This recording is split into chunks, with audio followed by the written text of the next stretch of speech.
الله صلى الله عليه وسلم إذا كانت ليلة النصف من شعبان فقوموا ليلها وصوموا يومها فإن الله تعالى ينزل فيها لغروب الشمس إلى السماء الدنيا فيقول ألا من مستغفر فأغفر له ألا مسترزق فأرزقه ألا مبتلا فأعافيه ألا كذا حتى يطلع الفجر أو كما قال عليه الصلاة والسلام আল্লাহ রসুল সাল্লাল্লাহু আলাইহি ওয়াসাল্লাম ইরশাদ করেন ইযা কানাত লাইলাতুন নিসফি মিন শাবান ফাকুমু লাইলাহা ওয়া সুমু ইয়াওমাহা।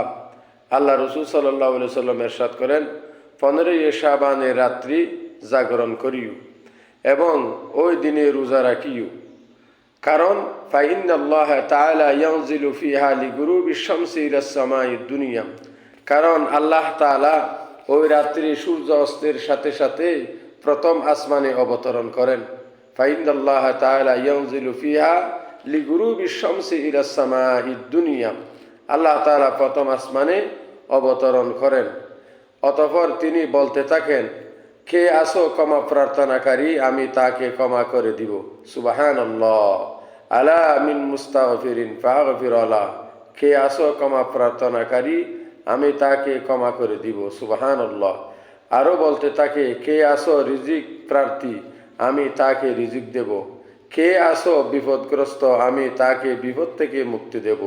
এভাবে অন্যান্য বিষয়ের প্রার্থনার আহ্বান করেন।